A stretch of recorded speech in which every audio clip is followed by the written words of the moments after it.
Good morning. Would you please turn and greet one another in your inherent worth and dignity?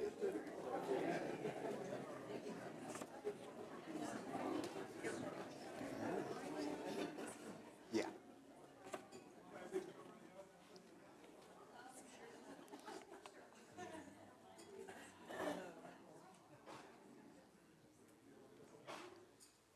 Welcome to the Unitarian Universalists of Transylvania County. I am Reverend Bob Renjilian, minister of this congregation. Whether you're here new or you've been here before, we welcome you and glad that you are here with us this morning. I know I'm looking out and I'm seeing many of you were here yesterday when we had a packed house for the memorial service as well. It is an honor and a privilege to be able to honor someone in their passing. And as family pointed out, we had 4 ordained people up front here helping to run the service yesterday. I have a few announcements. Later today at St. Philip's at 3:30, Maury Davis, you can see the sign up here, is Evidence of Things Not Seen, James Baldwin and the Legacies of Race in America. Great Black History Month topic. We help co-sponsor this lecture series, and I'm part of the interfaith group planning it. I hope we'll have several of us showing up in the room, so I wanted to make sure that was clear. There is also a slide I saw for Tuesday movement, and so that's coming up. That used to be on a Thursday, but now it's on a Tuesday. And then wonderful Wednesday is coming up. So we have so many things, and that's what the Transcendentalists on this one. This would be then the last Sunday to sign up on the countertop, or if you can get into Realm to make Realm do it, whatever way works. This would be the last day for signing up for the dinner. Of course, you can come to the 6:30 lecture without signing up. We just like to have a count for the dinner. There is no Friday story sharing with me this week due to Valentine's. The group was only supposed to run in January while our theme was story, but the group is very rebellious and said they're going to keep on meeting. And since we're closed on Fridays, but I'm on duty, I have to be present to open the building, and I have other plans for Valentine's, so it won't be open on Friday. Our starting point orientation, which is, what is Unitarian Universalism? Tell me more about this. And some of you who are visitors have checked off on your card. I want to know more about Unitarian Universalism. This is the chance. It's a Saturday morning, ends with a luncheon together. And there's a choice of dates, and we need to know if you could make one or both, just because we'll pick one of those out of it all. Clipboard's on the counter. I got a notice on Friday, and I haven't followed up yet with board leadership. I cannot be our representative. There's a representative needed. Sergio, the new person in charge of Bread of Life, has invited me, although I'll extend it to a representative of this congregation, to the Transylvania County Food Summit on Tuesday at 5:30 p.m. at the Mary C. Jenkins Community Center. Since I can't attend that meeting and meal, I'll be looking for people. If you all run up to me, and we have 100 of us who want to be there, I think that'll be a problem, but if we have at least one from UUTC, that would be great. I invite you now to enter into this time of music and let this music from Carlene carry us into worship together.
Good morning.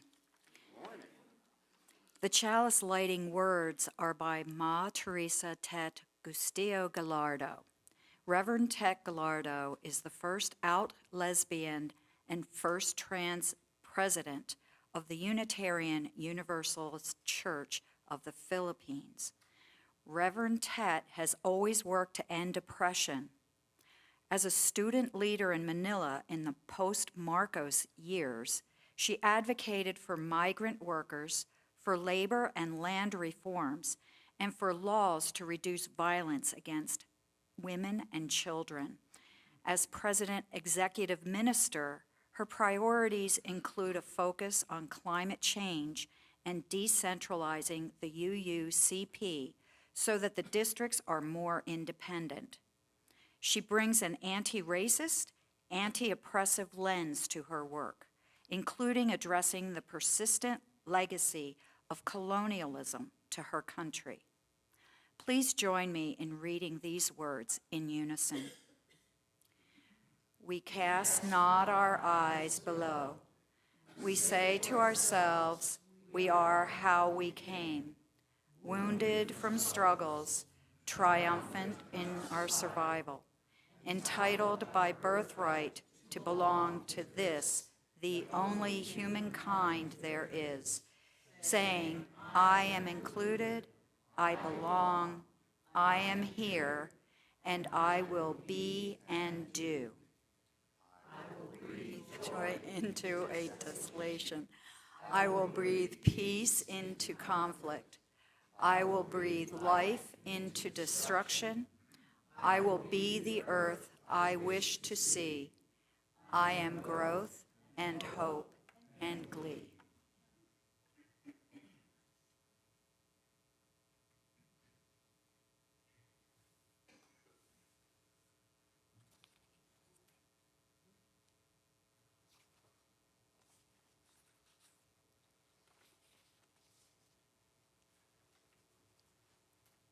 Thank you.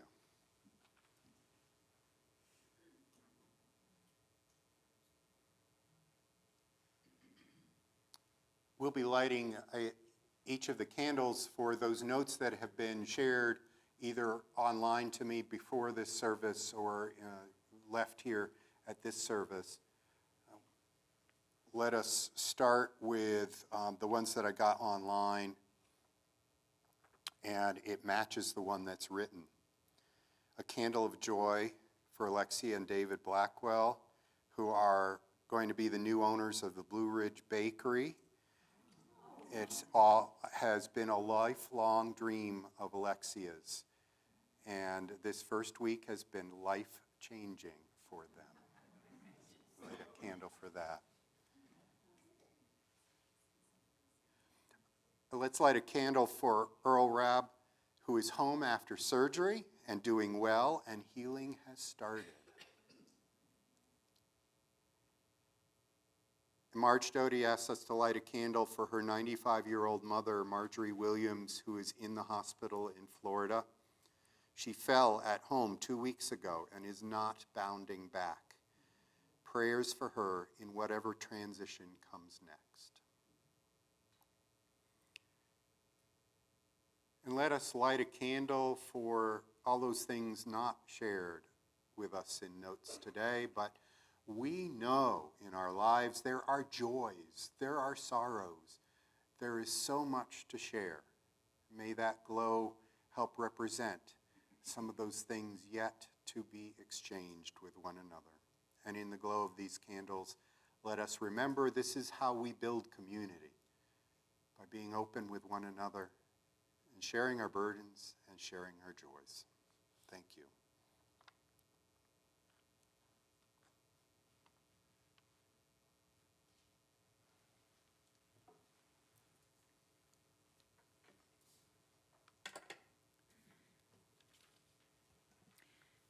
The opening words are by Heidi Cotton. Let us be a faith that gathers, reaching for one another through the walls of hate others build, through the cages of ignorance and arrogance, and through the fear that burns city streets.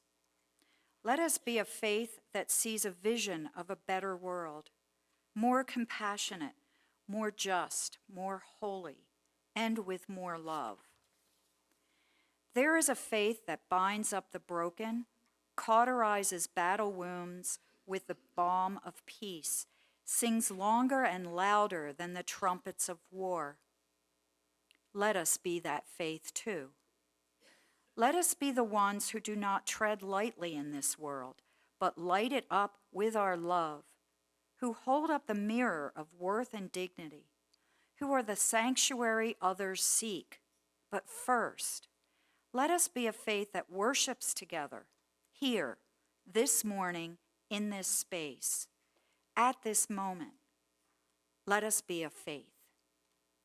The opening hymn is number 360, Here We Are Gathered.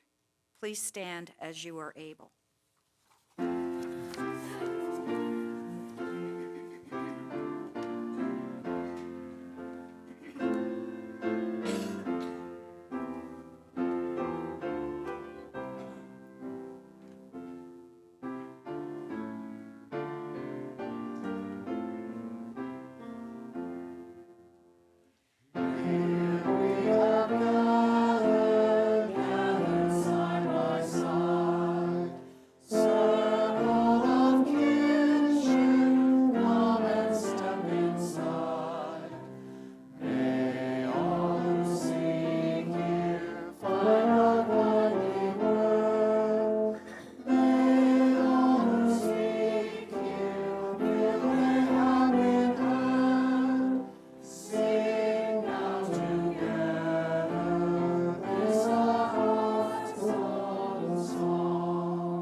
Good morning.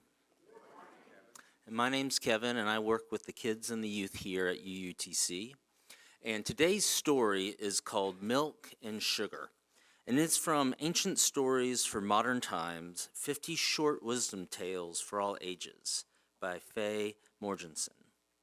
And this goes with the theme of our month, which is inclusion. And we're talking today about including the stories that are often excluded because they come from the people who may be the newcomers into the land or maybe don't have the power or the wealth of others. And as I understand, this is a true story.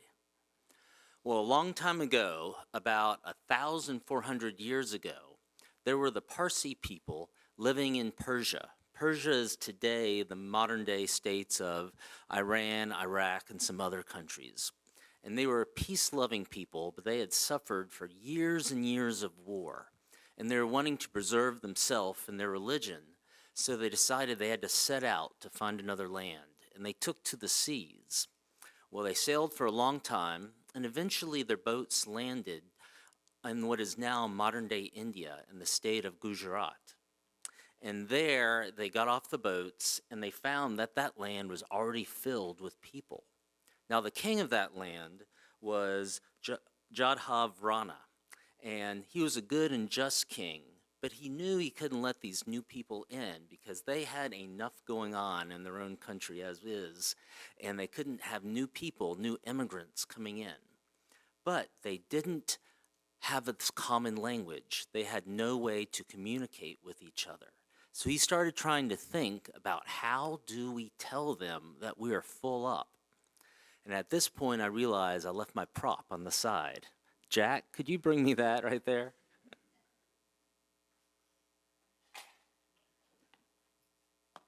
So not having a common language to share, the king said, I have to tell them that we are full up. So he asked for some fresh milk to be brought. And he filled a bowl all the way to the brim, and he brought it to the people, and he gave it to them and indicated that the land was full up, and no more could be taken into this. Well, the Zoroastrian priests that led the Parsi people, they were wise, and they saw this, and they said, is there a way we can tell them that we will bring and add things to their land?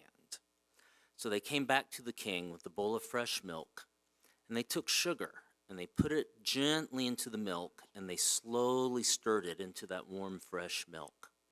And they asked for the king to take it and to drink. And the king drank it, and he understood that as these new people were coming to the land, they would sweeten the land, they would sweeten the population with what they brought with them, which was their knowledge, their generosity, their hard work. And so the king let the Parsi people come in, and that's where they now live still in this day in India. So what we have to remember is as new people come in, are they overflowing us or are they adding something to us? Are we excluding them and excluding their stories, or can they bring their stories in and be our stories also? And with that, we're going to sing the kids out, and will Gus come up with our candle, and we'll light it and go.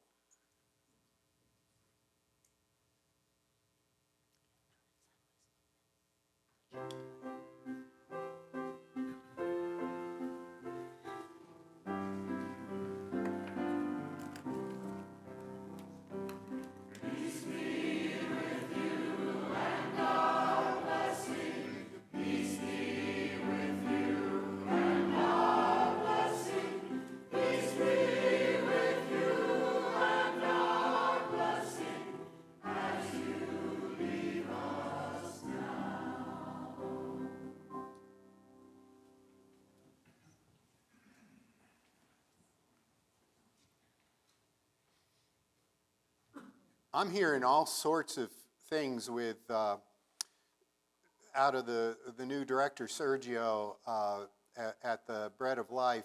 I announced earlier pulling together this piece about hunger in Transylvania County, and I also hear that they are doing more to help people make it through weekends or continuing to recover from Helene and some of the food anxiety, and so they've asked for more canned goods, and we've had a few people say, can we set something up where we have a box to collect canned goods and bring in more? We haven't set that up yet, but we are working on it. It's good to know that we can be part of a community in which we bring something that we have to give for others who so much need it. We do that here in this congregation because your generosity has made it possible for us to be here for 25 years, to be integrated into a community in a way that is of service, to be present, to be able to speak stories such as we just heard this morning from Kevin into a culture which seems to be swinging towards the closing of minds and doors. It's an important place, and your giving makes it possible. I know most of the people in this room have already been giving through their pledges, but this gives you a little extra time to dig out and put something in the basket. Or if you put it into the envelope, it'll go to Bread of Life this month as you voted the organization to be supported throughout February in their good work. We will now gratefully receive the morning offering.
Thank you, Isa.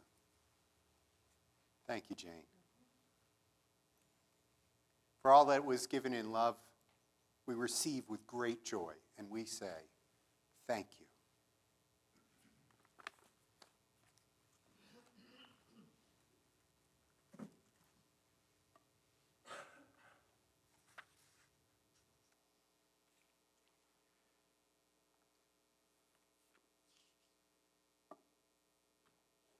Go ahead and take a deep breath. That resets that vasovagal nerve and gives you some more oxygen.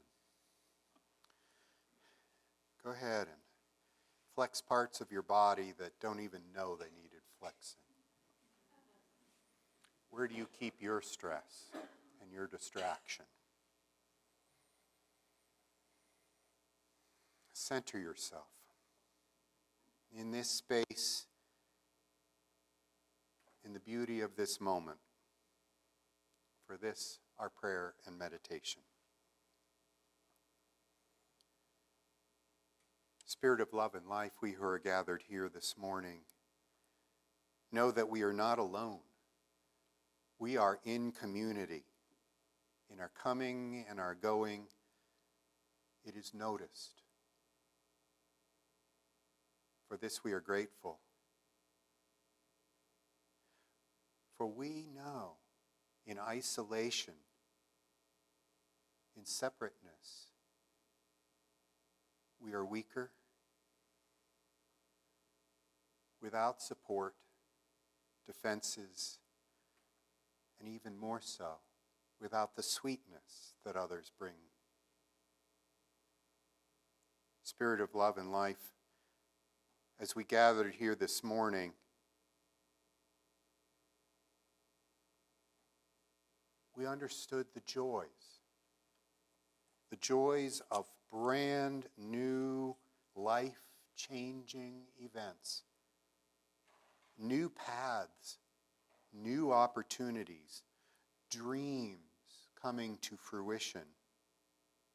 In particular this morning, a joy for Alexia and David in their journey into being bakery owners.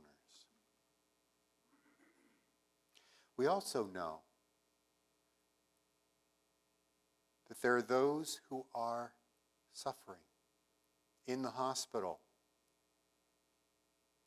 families worried, people in this room feeling the uncertainty of what transitions are coming next. In particular this morning, we lift up the name and prayer of Marjorie Williams, Marge Doty's mother. But we know there are so many unnamed. Spirit of love and life, be with us, be with them. And we know those who have been having surgeries, treatments, or otherwise waiting for a doctor's appointment to have what they need. And we hope for the absence of pain, the ability to move forward, the wonder of what we can do for one another's bodies, and more importantly, our spirits. In particular, this morning, in the glow of a candle, we lift up our prayers for Earl Rabb in celebrating that he's doing well after surgery, home, and the healing has started. Spirit of love and life, we too have many things to hold in this time of prayer and meditation. May we use this silence for the prayers of our hearts and the meditations of our minds.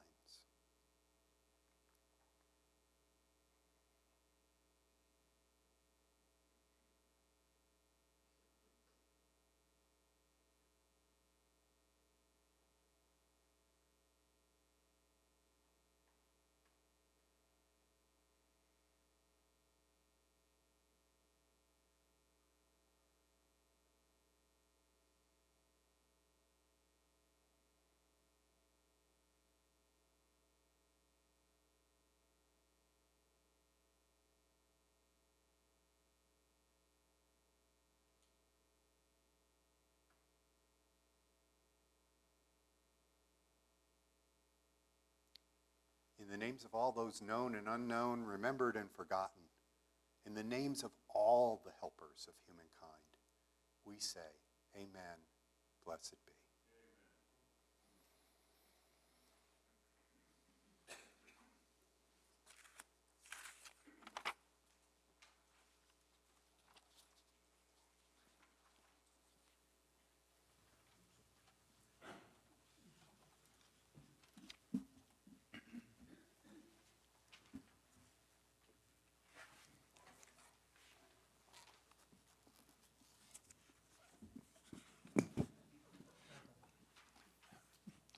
Somebody always puts it in too tight up here. I don't know. The anthem that the choir is about to sing is entitled Sing Gently. And you'll hear at the very beginning what sounds like wrong notes. It sounds like either the sopranos or the altos. It's just one notch off, maybe. I don't know. I'm not going to point any fingers.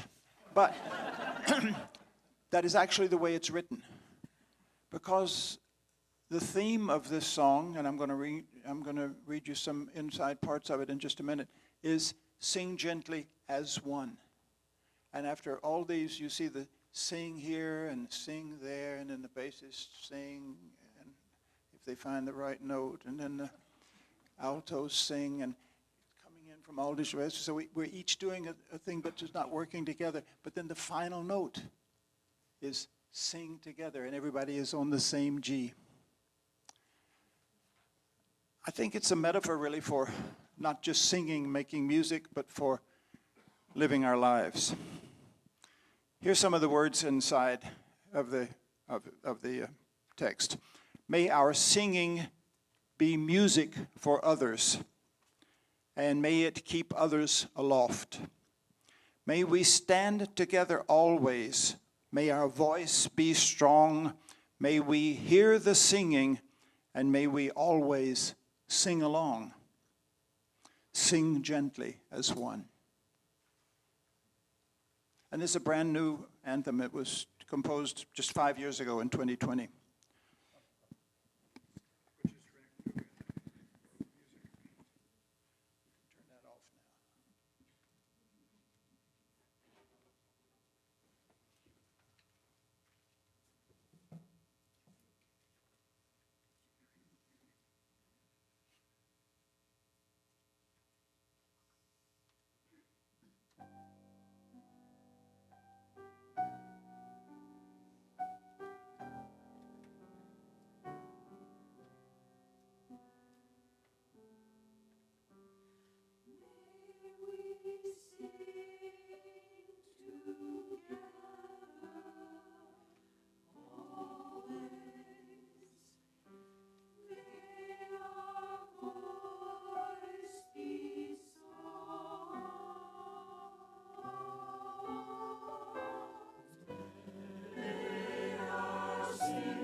Thank you, John, and choir.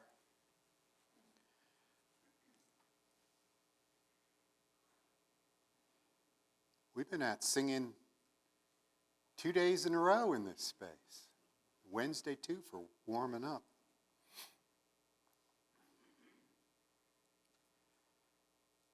The reading that I chose for this morning is called A Blessing Called Sanctuary by Jan Richardson from A Circle of Grace, a book of blessings for the seasons.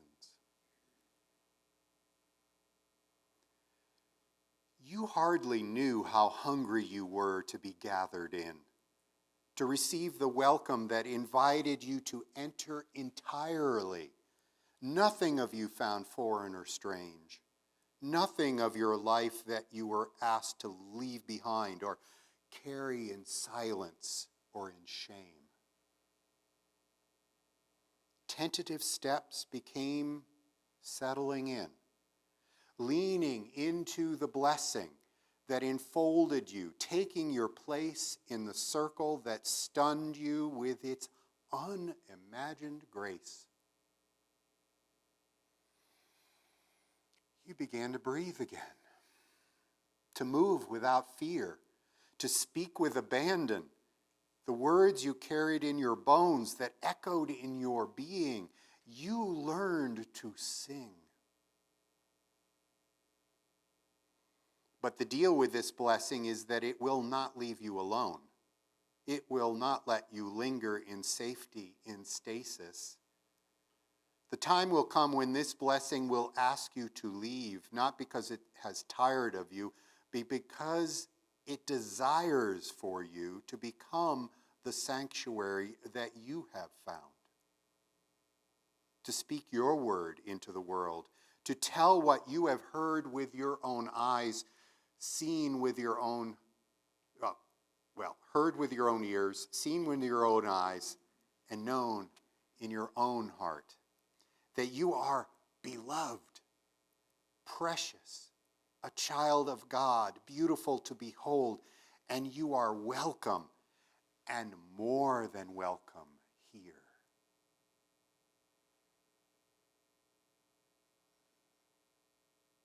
The sermon this morning I titled Holy Inclusion, to look at ways in which canceled, marginalized, and outcast folks got a reprieve or otherwise holy acts of mercy in scriptures. And I wrote a little note under it saying, and y'all means everyone. Y'all. Y'all, all y'all. Yeah.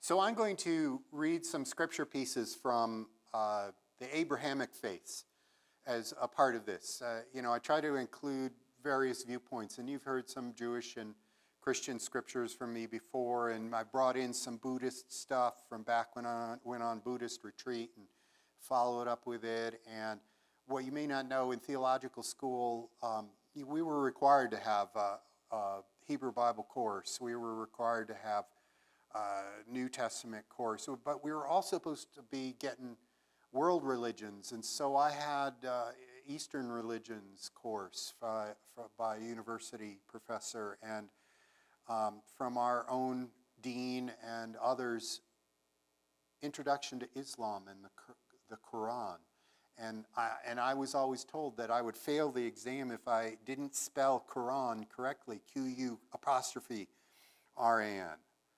If I spelled it K-A-R, K-O-R-A-N, I would fail the exam. As a way of helping us to try to get more deeply into the authentic languages and messages, even if we did not read Hebrew, even if we did not read the Arabic.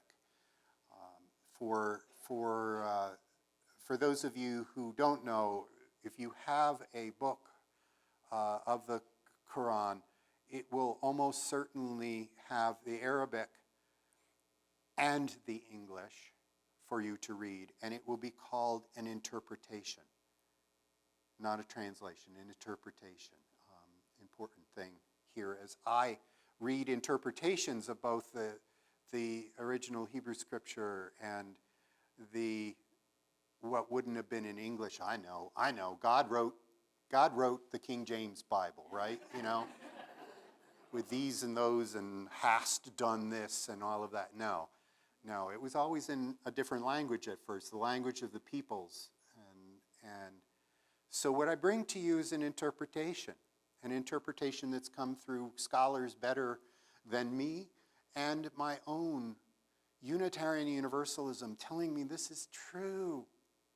This is so true that we just keep including more. The Quran states in Surah 4:40, "Verily, God does not do even an atom's weight of injustice." And it was said to Muhammad in Surah 93:6, "Did he, Allah, not find you an orphan and grant you refuge?" The Quran then instructs the Prophet to emulate and replicate Allah's care towards him and says in 93:9, "So therefore do not treat the orphan with harshness."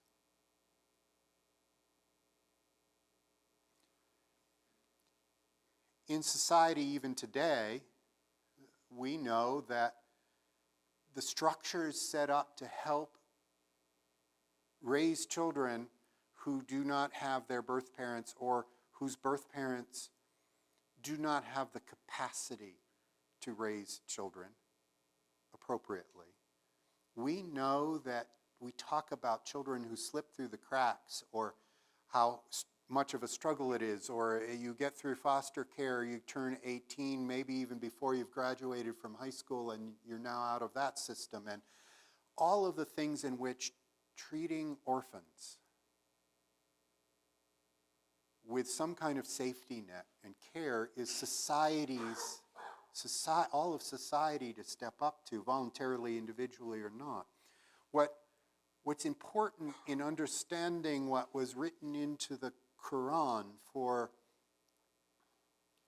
Muslims to understand comes out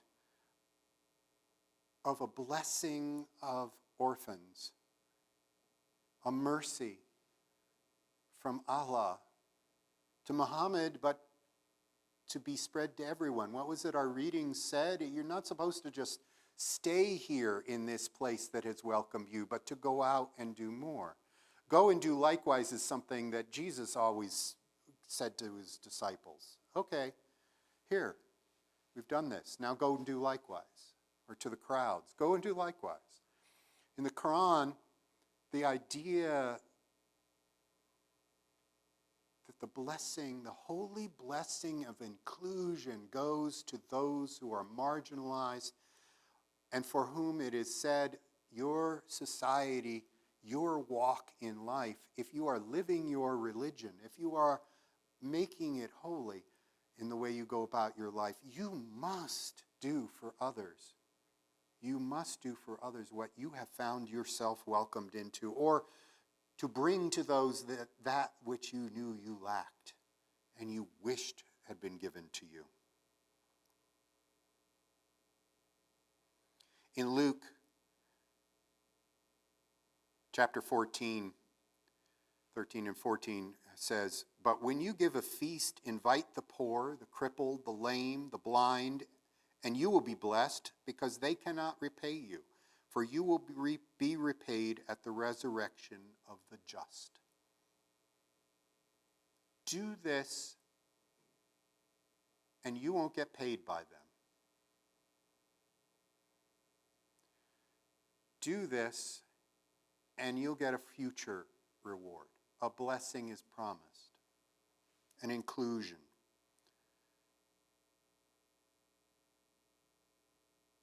The Old Testament has it as well, the Hebrew Bible. I had a colleague ask me years ago, what do I do with this congregation that is struggling with everything about trans stuff? What kind of biblical grounding can I give to a sermon on inclusion of those who do not fit the gender markers? their bodies do not fit, or their identities, they have been identified as other. How do I relate this to my congregation? I said Isaiah 56. Now, Isaiah 56 is something I learned probably through Walter Brueggemann, Mandate to Difference and Invitation to Contemporary Church. He's Professor Emeritus of Old Testament at Columbia Theological Seminary, Decatur, Georgia. Now, on the back of a book, you like humility? This is not humility. He is the world's leading interpreter of the Old Testament and the author of numerous books. I think this, I don't know, was this his 18th book?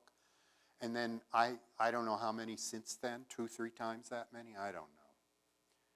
Prolific book writer. But anyway, Old Testament scholar, introduced me to Isaiah 56. And I'm going to open up a portion here.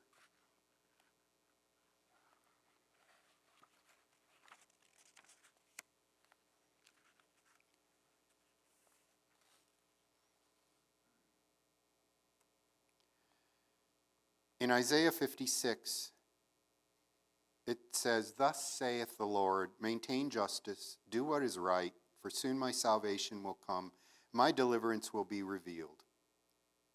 To the eunuchs who keep my Sabbaths, who choose the things that please me, there is reward. And the foreigners who join themselves to the Lord to minister to him, to love the name of the Lord and be his servants, and all who keep the Sabbath and do not proclaim it. Happy is the mortal who does this, the one who holds it fast, who keeps the Sabbath, not profaning it, who refrains from doing any evil." There's a whole bunch in here about eunuchs and foreigners. Oh, that Old Testament God was going to just smite everybody. Holy inclusion, folks. Holy inclusion, Batman. He just said eunuchs and foreigners. Yeah. What pleased God? Doing right by others. What pleased God? Taking a Sabbath. Now, Sabbath is interpreted in many different ways. I could do a whole sermon on Sabbath and what that means. But the idea was you take a break. Once a week you take a break. Because God took a break. God was pretty worn out and frazzled after inventing the world and everything in it. Naming it too. Had to name every single thing. Then took a break. Part of what Brueggemann says is, part of Sabbath is that you let go of your acquisition nature. You stop being so greedy. You rest. Because what would you do otherwise? You'd go and try to earn more money. Or you'd try to buy a brand new TV set for Super Bowl Sunday. Or, you'd go and do stuff that didn't do anything to orient you to the holy or what was supposed to be helping you live out life in an inclusive way. So the eunuchs who were born that way or made that way were included and would be given blessings in heaven. Acts 8:26-39, the story of Philip and the Ethiopian eunuch. I've quoted this to you months ago, and you remember. The Spirit sent Philip to go to the eunuch's carriage, and he ends up baptizing the eunuch on their travels. The eunuch is struggling to be included in that holy inclusion, but the religious community that he's exposed to will not accept the Ethiopian nor the eunuch. Just don't look like us. Your body doesn't fit male or female anymore. So you can't come to the temple. And as I said in quoting that months ago, the idea was, I want to study. I want to orient myself towards the holy. And Philip, who's been guided by the Spirit to go to his carriage and helps that eunuch get down out of that carriage, go and be baptized right there into Christian faith. Because the Christians, at that time at least, weren't so big into keeping people out who didn't have the body parts that they all thought everybody had to have. This eunuch, either born that way or had bottom surgery, to use a modern term, forced on him or not, or by choice, was accepted into that holy inclusion in that moment. We can have a whole lot of Christians forgetting those Old Testament stories and saying, oh, no, God won't accept anybody who isn't exactly like me.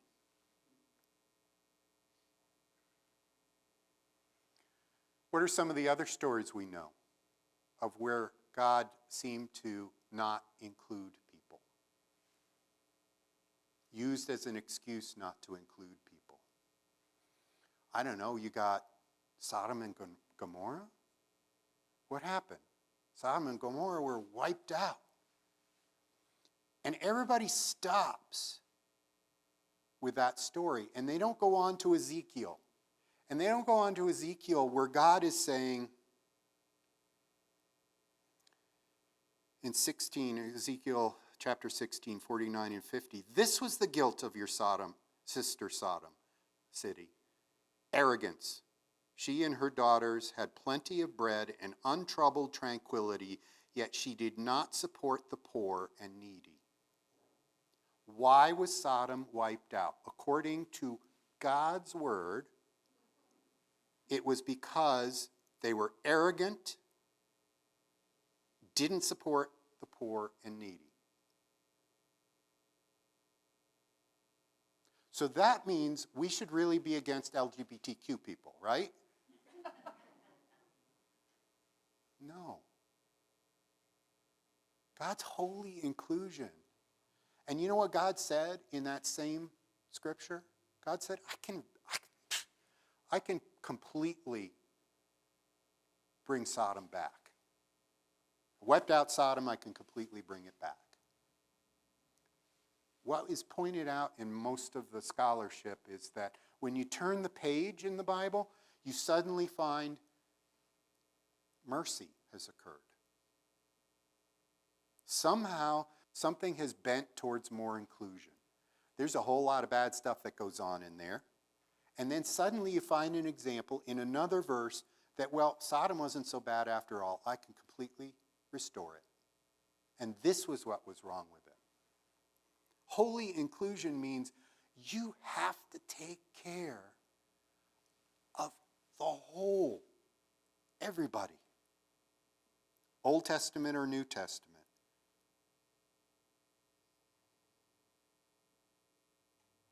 In Luke 4:18, the Spirit of the Lord is upon me, the Messiah, because he has anointed me to preach the good news to the poor. He sent me to announce release and pardon and forgiveness to the captives, and recovery of sight to the blind, to set free those who are oppressed or downtrodden, bruised or crushed by tragedy.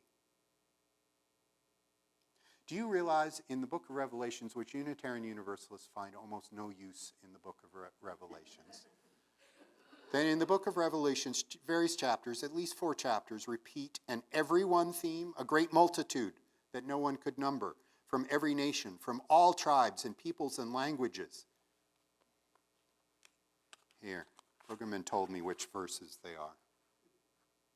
Revelations 5:9, 7:9, 13:7, and 14:6. Every nation and tribe. Every tribe and people and language and nation.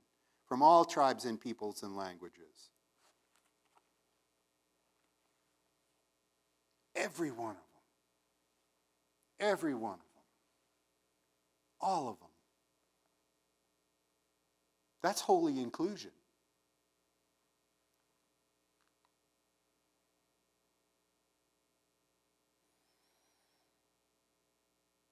There are so many pieces of the stories that we know as a Bible. How many if you remembered me preaching on Jonah and the great fish, or whale, people call it a whale, but Jonah and the great fish. He was supposed to go to Nineveh to tell them to get their act together so God wouldn't wipe them out. All right, what did Jonah do? Went the exact opposite direction. There was no way he wanted to save the people of Nineveh. Nineveh, that's like Samaritans or something. They're awful. They're terrible. Like the story of the Good Samaritan. There was a Good Samaritan? Wow.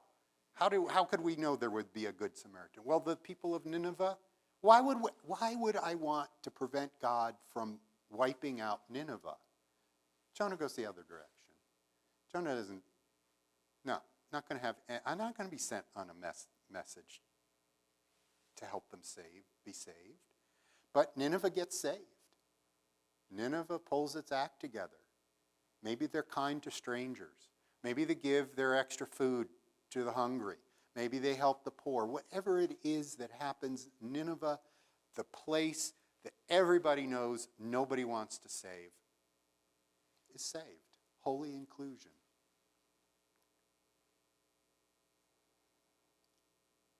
I don't think I know in my bones, in my being, that when we are hearing scriptural verses from any of the Abrahamic faiths that usually get quoted in our society, that are saying these people aren't worth God's time, it almost always ignores the fact that when you look deeper and scratch the surface, the people God was most angry about weren't the ones that people are making up the story to be against. It's because the people in those stories forgot to be generous to one another, forgot to draw their circles wider with one another. When you hear biblical quotes, can you remember even a tenth of what your minister has told you about certain scriptures? Maybe you can get back to them and say, you know, Ezekiel, God says that wasn't what Sodom was about at all. And they can say, well, our preacher never talks about Ezekiel that way. Ours does, so there. Maya Angelou, I think this is from the packet, said, the thing to do, it seems to me, is to prepare yourself so you can be a rainbow in somebody else's cloud. Somebody who may not look like you, may not call God the same name you call God, if they call God at all. I may not dance your dances or speak your language, but be a blessing to somebody.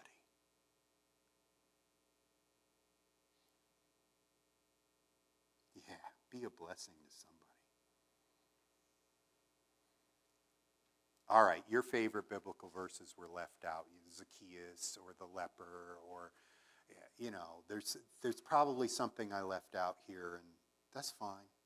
There's so much more, but it all boils down to the same thing.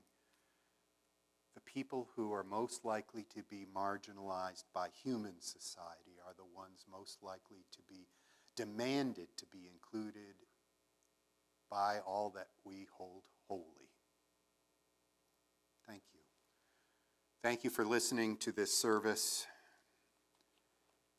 for listening to a little bit of this message to understand holy inclusion.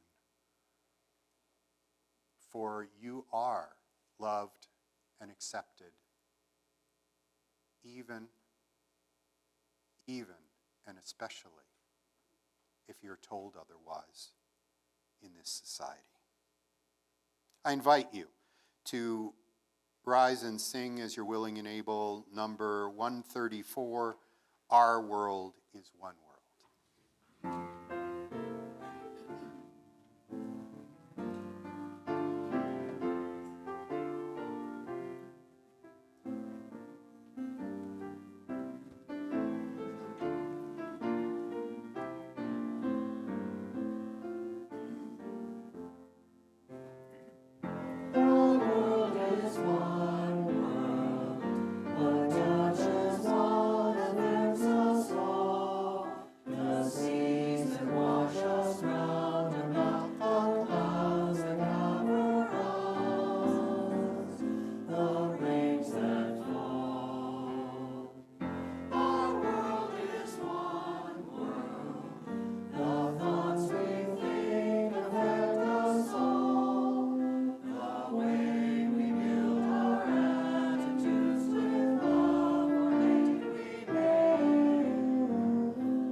For our benediction, I hadn't listed on the order of service that went out, but these are words from Maya Angelou from the Soul Matters packet for this month on inclusion.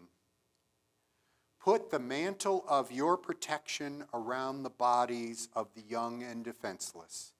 Take the hand of the despised and the diseased and walk proudly with them in the high street. Some might see you and be encouraged to do likewise. May you go forth with that challenge. May you be blessed in your good work, and may you return again to this place of love and inclusion. Blessed be.